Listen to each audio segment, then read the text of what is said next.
Welcome back to Operator Syndrome. I'm here with Steve. We're here to talk about creepy stories um, from special operations. I guess in general, we'll focus on things that personally happened to us, or things that we may have heard through friends, or through sort of the tales that get told, passed down in the unit from one to another. Um, I guess the genesis for this is more like a Halloween. This probably should have been Yeah, like the Halloween topic, but didn't. I was thinking that. Should have been the Halloween topic. But nowadays, well, we're recording in very late 2023. UFOs, ghosts, all that kind of stuff are big in the news. So let's hop on the bandwagon, shall Yeah. we? We'd be remiss not to mention we're counting down the episodes here. We mentioned it before. We started this podcast, this experience, not quite knowing what we were going to do with it or how far we were going to take it. We decided, hey, 100 episodes sounds like a good place to take a tactical pause and review what we've done up in that point and decide how we want to proceed going forward. So that's what we're going to do. I think this episode is going to end up being number 97 or 96. So we're getting close there. So we'll mention that. um, we'll talk more about what the future looks like as we count down the episodes. But just a reminder, that's what we're heading to. I want to thank you for listening and commenting and all that great stuff. So, um, I guess we'll just get into it. There's real no format to this. I thought it'd just be interesting to say, hey, you ever seen any weird things? Or you ever heard any weird stories? And it could be ghosts, it could be aliens, goblins, it could be, a roommate who doesn't shower. It could be any of those things, right? You Right. mentioned to me that you might have had like a couple creepy stories sort of in your back pocket. What do you got? Yeah. Yeah. Yeah. My two most creepy, and I guess there have been, I mean, throw in nights we were in the water in the pitch black with great whites swimming by. Oh I yeah. mean, that's right up there. Like I always say, I'm not so much scared. If I could shoot it or kick its ass, I'm not scared of it. But beyond that, I get a little bit weirded out. I guess we Hmm. all do probably. Yeah. Yeah, a couple, but the first one, and I'll throw it back to you. We were out, I think I've mentioned that we had a desert training facility in a place called Nyland, California. Hmm. It's still there. I went there a few years just to visit, just to swing by to check it out. And gosh, it's okay. Like the whole place is weird. It's I'm not saying the base area where we train is weird, but it's in the middle of nowhere. Like Hmm. for that was by plan. We're out, and it's part of a big naval gunnery range that goes out into the Chocolate Mountains. They're called. Not, I guess the closest big city would be Yuma, Arizona, Okay. and they had. I think there's an Air Force base there, or maybe even a Navy base. But there's a lot of planes going in and out of there. But the area we were near, the closest little town is called Niland, Niland, and it's like a place time forgot. In fact, I have seen articles in like National Geographic about this one area near Nyland. Okay. So Nyland's just this weird little town, like mostly a lot of tweakers, a lot of meth heads, um, desert people that older people who've gone out there to just retire and live lean, in campers, but also in this little ramshackle town. There were like two bars, I think, in the whole, well, back then. And the one we always went to is called the Silver Dollar. And it's just a seedy dive, a little honky tonk. They had shuffleboard tables, and but we just went there to drink and blow off steam most of the time on the weekends, but occasionally during the weekdays. And it was not far from the training camp. I Yeah. mean, I want to say 10, 15 minutes away. It's been so long. But and it's down by this place called the Salton Sea.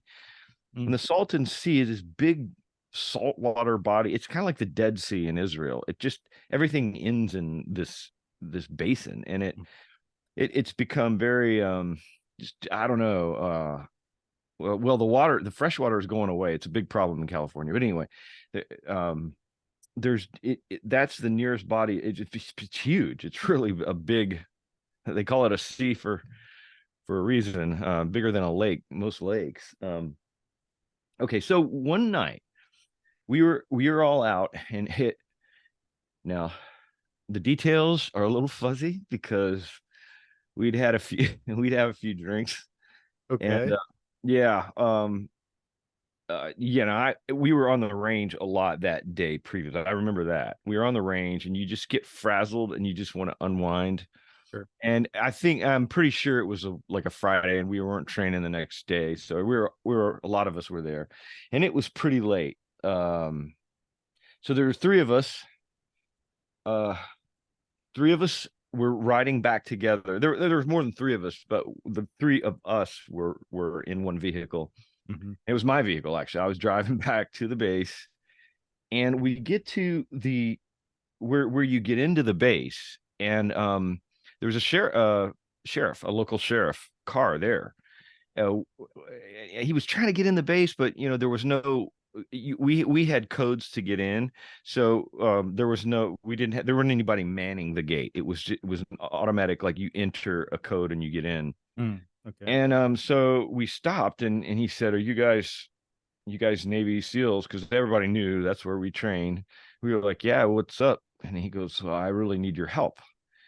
So we're not in the best shape. Like we're kind of we're a little we're feeling no pain.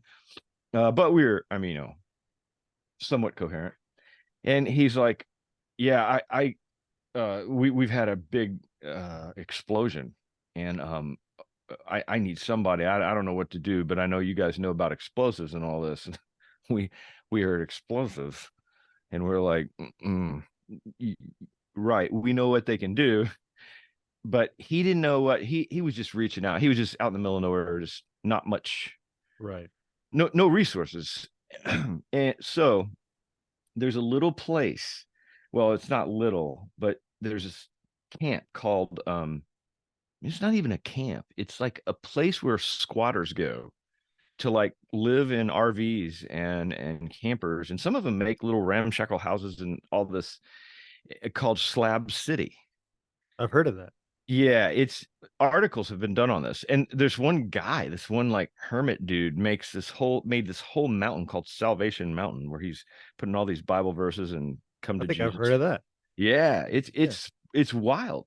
And the slabs, the reason they call it Slab City is because, and I don't know if this is urban legend or what, but it makes as much sense as anything that but before World War II, vamping up to World War II, General Patton took his armor divisions out there to practice because they were going to have to fight in North Africa in desert areas. And so they poured all these slabs for like Quonset huts and to put people up. And now the slabs are still there. There's nothing else. It's all gone. And so people just pull their RVs onto these slabs and like it's like homesteading. Like Hmm. they don't pay anything. They just live out there and eke out an existence. Hmm. And I went back with my friend Bob. We were camping out in the desert. We just went around and we're just camping all over Nevada, California, that area. And we went back and it's as big as ever. Bigger than I even remembered it back in the day. So there's all these people, some of them are survivalists, some of them are like off the grid people, some of them are Hmm. like I say, some handful of meth heads. It was just a really eclectic mix. It was like something you'd read in a Stephen King novel. I mean, like this place was just weird and eerie and just so different from anything that I'd ever seen. So the sheriff, so when we get to the gate, the sheriff is like, "Can you please follow me and just tell me what's your advice and all this?" And we're still like, "What are you talking about? An explosion?" Or Yeah. but we're like, "Yeah, yes, sir, sure, well, whatever you need." So he leads the way, he drives, and I follow my car, and we get up, and there's police tape up around this camper. It was like there was a camper, and then there was like this makeshift shed off of the camper. And I actually wrote a story about this at a creative writing class because it's so bizarre.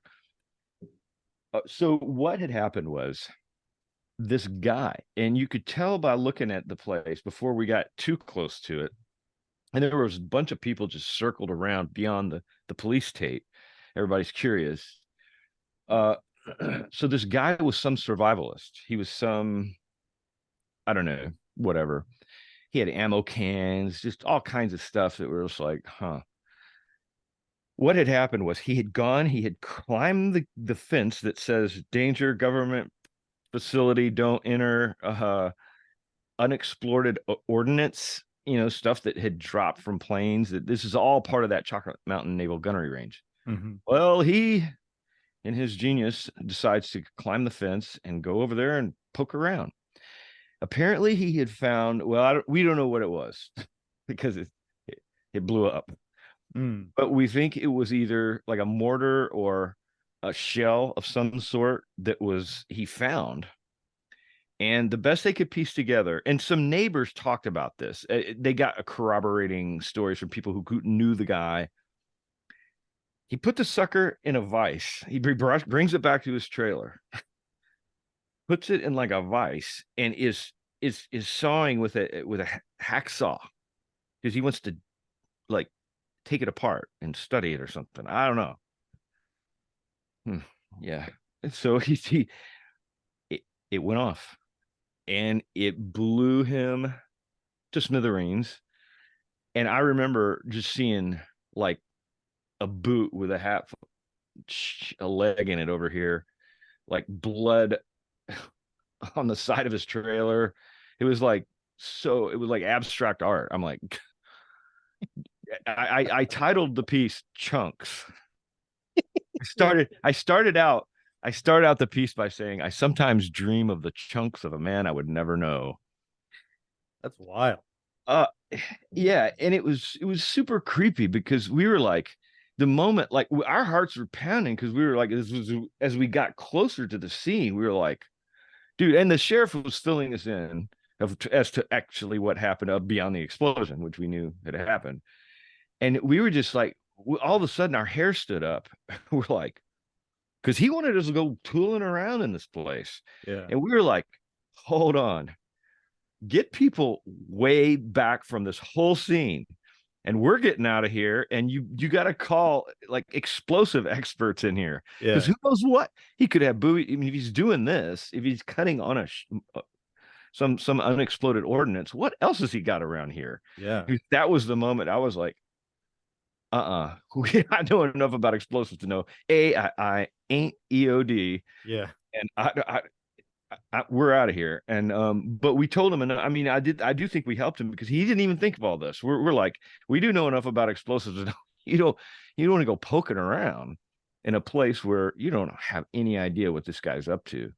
So he was like, oh, yeah, all right.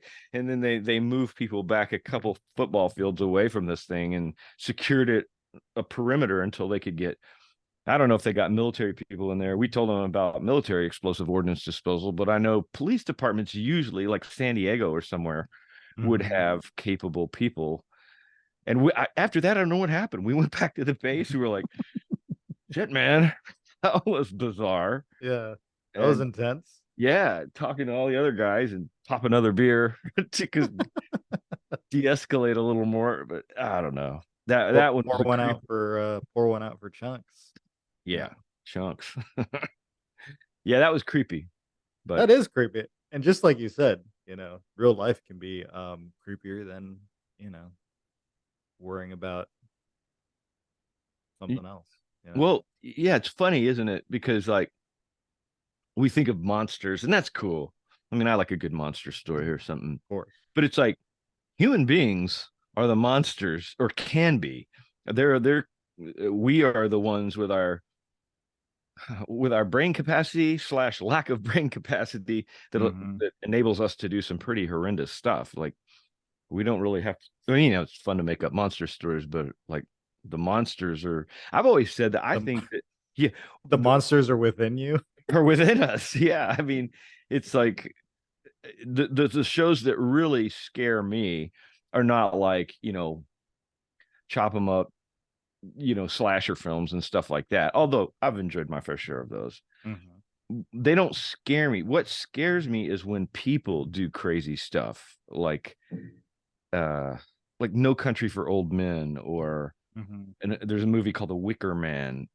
The 73 version was way better than the Nicolas Cage version, where like this dude was led down a path intentionally. And there's another one called Midsummer, which is, Oh, I saw that one. oh yeah, Like cults, like cults. Yeah. But it's stuff that people really do. I mean, people are really capable of this. Whereas I don't so much believe in the boogeyman. I mean, like maybe not. How you ever gonna go there? But people are scary enough. yeah, I totally agree. Um, yeah, and that would be a wild situation to confront. It's also like very interesting because it's like of the times. This would have been like early '90s, This is 89. '89. Eight, Okay, 89, I think. Yeah. but it seems like people know too much nowadays. After like 20 years of war, like people probably know. Well, especially like law enforcement. Yeah. After all the attention and the funding, like that count, whatever county that's in, they probably got like Yeah. their own EOD tech, maybe. Right. Right. But Yeah. By now. in those days, that sheriff was like, I don't know what to do. Let me go Yeah. ask the Navy SEALs Yeah. Well, on the street. surely they'll know what to do. They're Yeah, like, yeah, get the hell out of here. Yeah, that's what you do. It was one of those weird things. It was just tragic.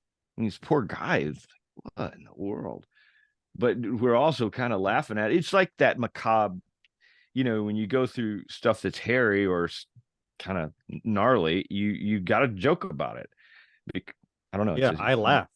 When you yeah, told the yeah, story, yeah, I laughed. Not right. I because know, I'm sick or demented. Well, I know right. nobody listening believe that. They're like, this guy's fucked. No, I laugh because it's so messed up. Like, what else are you gonna do? There comes a point where it's like, you know, Yeah. what are you gonna do? What are you That's gonna do? horrific. It's not funny, ha ha funny, but it is exactly like you said. It's just and then just the image of the guy hacking away at, like an art, like like a bomblet, like a cluster bomblet or something. It's like, Yeah. dude, A piece of ordnance. I mean, I've done some stupid things in my life. Like I am guilty as charged, but that's taking it to a whole nother level.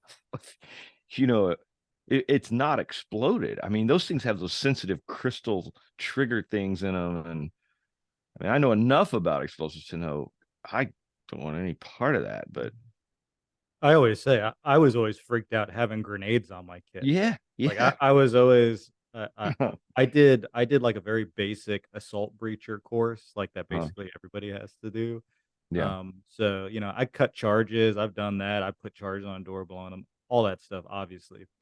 yeah, Um, but that wasn't like my main thing. I know I was never right. really like a breaching guy Yeah, from that perspective, explosive breaching.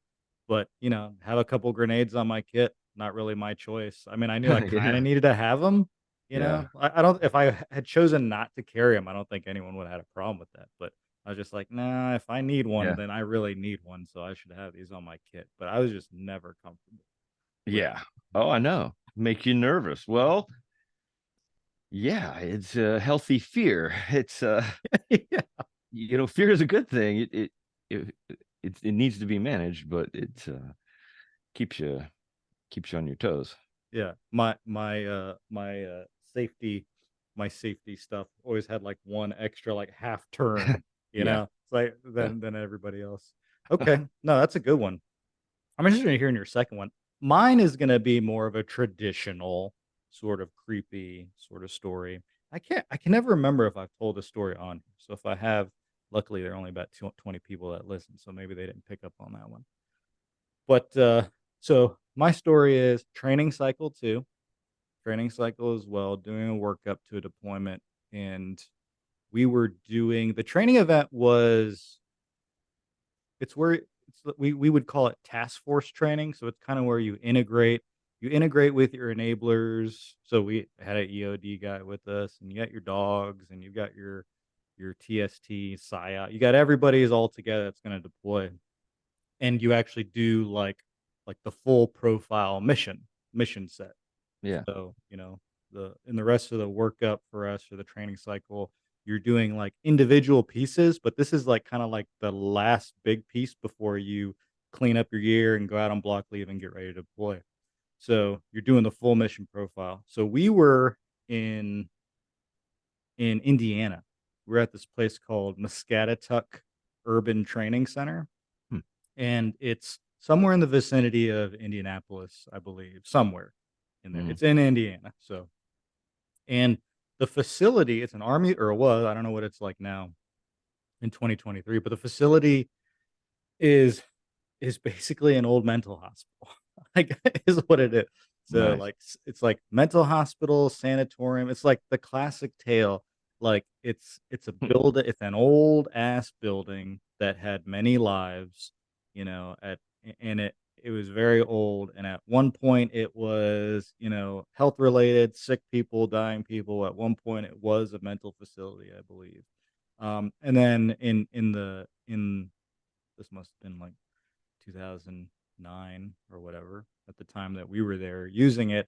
It was a urban training center, so it had like a Right. main administrative building. It was basically, the layout was not too dissimilar from like if you imagine a small liberal arts college. Yeah. So it's got some sizable administrative buildings and then some smaller out, buildings and mechanical areas and some houses. There were some like individual houses. And so, and what they turned it into was just like, it was just like, okay, you go and raid that thing. So that's Yeah. what we were there doing. And so, um, I I didn't get any backstory about the facility at all. I don't think any of us had. Mm. Um, and so we get there, and I see it's like a pretty big facility. We're doing a basically a platoon size hit on it.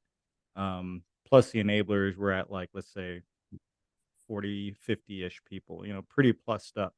But I remember being like, wow, this is a big thing to take down. Yeah. And Nice.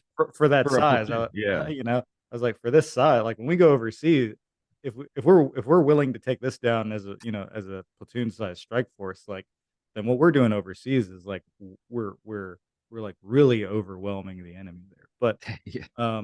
because the main administrative building was, man, a few floors, Yeah. uh, I would say at least 4 floors, and probably had Right. some subfloors, at least 1 basement, never went down there. So I didn't know anything about the story of this place. So we hit some of the buildings on the outer rim of the area, and they're basically replicating like there's a follow on and there's a follow on. And Yeah. so, and we do that the normal way. We isolate, a team goes in, I'm on isolation that whole time. And then we get to the point, 2 or, 1 or 2 follow-ons later, and they're like, "Okay, we need to go inside the main building. Right. We heard that this person or this thing is on XYZ floor." And so we breach and we enter the main administrative building, and like instantly I was creeped out. Hmm. It's dark. There are no lights or limited lights. We're under nods. We're doing what we're doing. We're doing what we do. We're kitted up, full kit. We're running. I can't remember if it was simulations or blanks. I think it might have Okay. been blanks. Um, Right. I don't remember any like face protection, but but we got real bangers. Yeah. We got all our tools. All that stuff's real. So so we breach the main administrative building, and we're clearing through the floors. We clear through the floor we breached, and then we're going up. Guys like are um, locking down like the staircases, and it's like a legit old building. And I was like instantly creeped out when we were in there. Um, it's very old. There's a bunch of garbage and shit there. Huh. Um, and it turned we only end up going a couple floors. We don't clear all the way top to bottom. It's like we Right. breached in, we secured the floor, we breached in, then we went up one to wherever the thing was, and we cleared that. And at the end of that, there's like this big hallway, and it erupted into like this big simulated battle. Basically, it was kind of stupid. Like when it was like a big hall, and and the op four was on the opposite end. They had like hostages, I guess, or something like that, and they were like shooting it. So we're shooting across this hallway at each other, simulated. Like so we're breaching and we're on one end, and they're shooting at us, and then a team. I lead a team that's like basically flanking down a hallway on the side of this hall while they're shooting at each other this way. Oh, man. It was a very weird setup in a very weird building. And anyways, I end up like throwing flashbangs directly at these people and then we go. So we take the building down. Great. We won. Go America. And that's when it really got creepy. And Really? it's I didn't see anything. I didn't hear anything. But I was suddenly aware of how uncomfortable I was being inside the building. Really? And what made it really uncomfortable, why it was memorable, is because 'cause I'm there with my platoon. It's not like I'm a YouTuber, Right. like, with 2 guys and we're in a haunted house. It's Right. like we're kitted up. We've only got blanks, but I've got my rifle with I've got my comfort items with me, right? I got, Yeah. like, my I got my rifle, got my pistol, I got a dude with a machine gun next to me, all the things that would cause plate carriers, helmets, nods, Right. everything, radios, everything that makes me feel comfortable overseas. I was just, like, really uncomfortable inside that building, surrounded by my bros with all our kit Yeah. and everything, and I was just like, "I don't wanna be in here," and you look at and then I look at the other guys, and guys are looking at me like, "Dude, I don't like it in here." Really? Yes. Like, yeah, so it was palpable for It on a yes, it was yeah. something in the air, like, yeah, I don't like being in here, and it's like, it Uh-huh. wasn't something you said, it's like you looked at a guy, and then you kinda communicate with your eyes like, "Hmm, I don't like this place." That's And wild. so we got out, but, like and that's it. That's sort of the extent of the story, and then come to find out, I do research later. I'm like, "Oh, this place was it's been around forever, and it was at one time it was this, and there are definitely dead people in there, and, like, at one point it was this." And Wow. so then I got, even more creeped out. Yeah. But the OPFOR, the funny thing is the whole time we're doing our raid, the OPFOR was in that building, and there were only, like, a handful of them, but they were in that they were on the floor in that building by themselves in the dark waiting for us to, like, hit the target. So, it'd be way worse off to be them. But Yeah. but You that didn't I get to Go ahead. no, did you get to talk to any of those people? N I probably No, not. because because it was, like, the last thing, we've been doing it for a couple hours at that point, and it was, like, an hour or 2 drive from where we were actually staying. Um, You know what? I think we're at Fort Knox, and we drove from Fort Knox to this okay. place in Yeah, Skagit. that wouldn't It be was like terrible. yeah, so it was like, "Let's wrap up, hot wash, and let's get the hell out of here," type thing. Um, but, uh but yeah. Well, what did you have do you remember the conversations you had with other guys that were creeped out? Because you're gonna be on buses going, "Man, that was fucking weird." Like, what Yeah, I think that was really, like, the extent of it. It was just like, "That place was creepy, wasn't it?" And then it's what like, "Yeah," and then, we're just and then we get out of there and get on the bus, and then you do what everyone does when you get on a vehicle, everyone falls asleep, right? So it's like Yeah. Yeah, of course. it's like you're hot, sweaty, you take your kit off, you sit Oh, down, you you're, like, goofing still around for a little bit, and then next thing you know, everyone's passed out. yeah. But, no, that was basically the extent. We're like, "Oh, that was It's really weird." It was really just weird in an here. intangible feeling you couldn't put your finger on. It wasn't a smell, it wasn't a you didn't hear anything, but it was just like, "This is weird."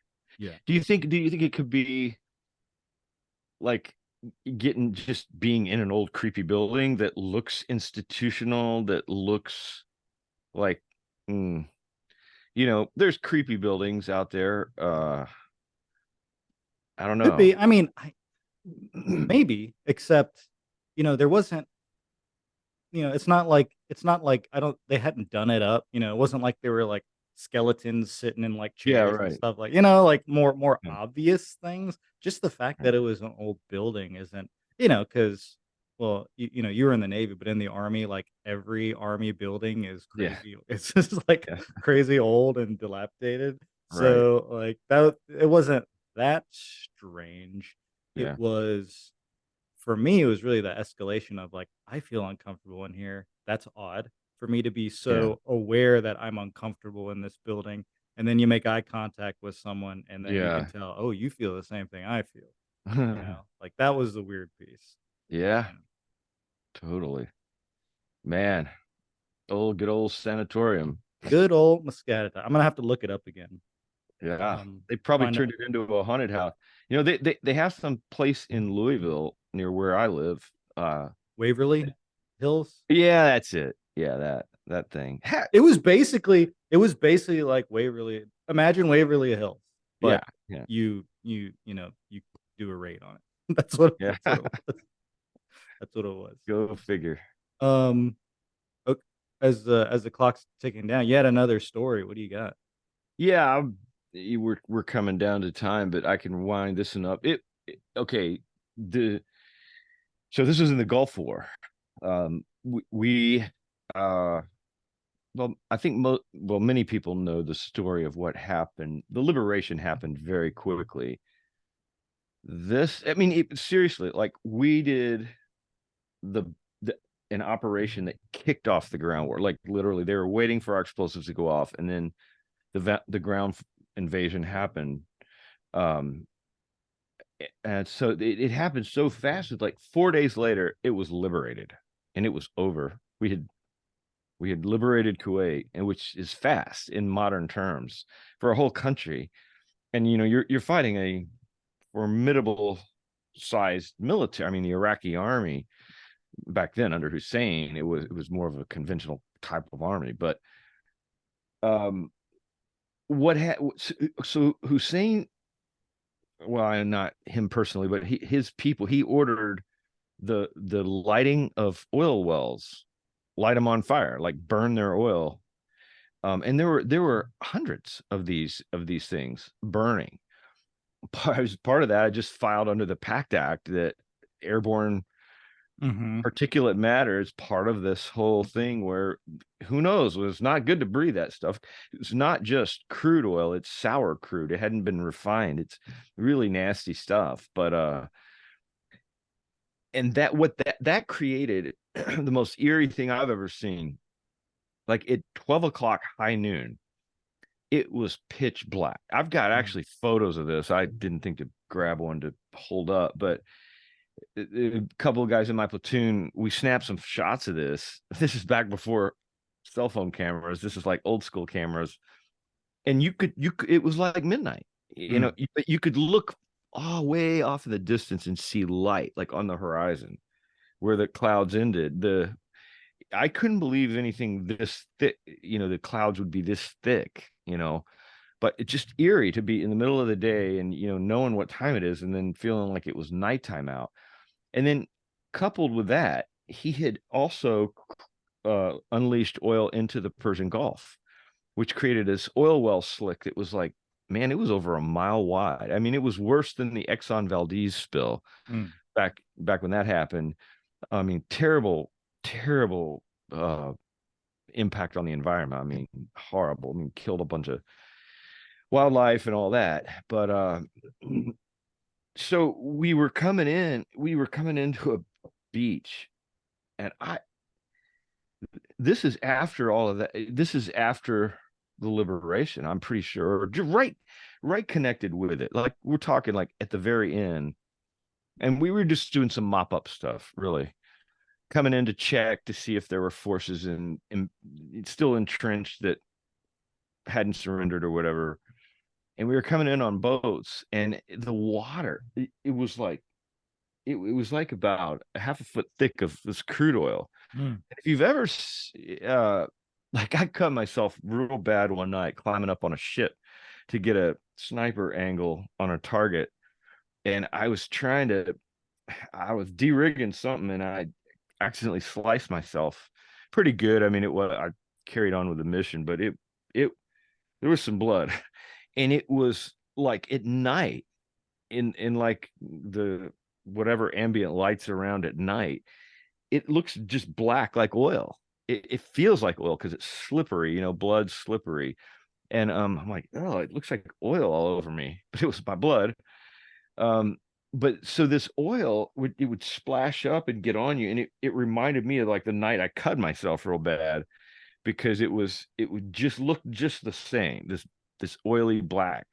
And with and this was in the daytime, but it looked like night because of the oil well fires. And one of the guys in the platoon who was like, he knew a lot about the Bible, or he read the Bible a lot. And he goes, and he looked at me because I was a Christian. He knew I was a Christian and, of faith, and he said, man, have you ever heard about the part of the book of Revelation where it says the nights turn to black, or the sky is turned to black and the sea is turned into blood? And I was like, oh, yeah, I do remember that. He goes, is this it, man? Is this Armageddon? Is this like where it all ends? And I just was like, shit, I have no idea, but I don't think there's a whole lot we can do if that's the case. I don't know what to do. Right. But one of those things where it was just like it was just like it kind of mounted on you the creepiness of the whole situation, because it's like, yeah, it does kind of look like a scene out of the book of Revelation, like blood, the ocean turned to blood, and the night, the skies, like all the luminaries falling out of the sky in complete blackness. But that was another one where my hair kind of stood up on the back of my neck, and I was like, this is really super creepy. Yeah, But I can't imagine. I mean, um, yeah, I mean that's a completely foreign. yeah, That's not something a lot of folks encountered before that, right? Like no, oil burning induced, I just and it and really didn't it bizarre. and didn't it create like and didn't it, and we're running out of time, but didn't it create like sort of like its own sort of weather, like it would Yeah, rain, wouldn't it rain oil as well? yeah, yeah. It had all kinds of weird environmental impacts. I Yeah. don't even remember all of it. We got back. We went south, and I think the winds were blowing kind of eastward, Mm, and we went south, straight south, and we got out from under that. But that mhm. one, it was probably 3 or 4 hours we spent in that condition. It was just so weird. That's gotta But be it, even weirder, the fact that you can get out from under it. It's yeah, like that's gotta yeah, make it weirder, yeah. it's just crazy. Like it gets brighter and brighter as you're going toward where the cloud, that huge cloud ends. Mhm. It's like, damn, it's daylight over there, but what in the hell? I had no idea that the smoke could be that thick and actually block out the sun to where it looked like midnight. But it There you was go. creepy enough. Creepy story, it counts, number 3. Yeah. Yeah. Alright, well, I appreciate you sharing those. Okay, well, we'll end it here. Thank you for listening to our creepy stories. We'll catch you in the next one. Bye. Later.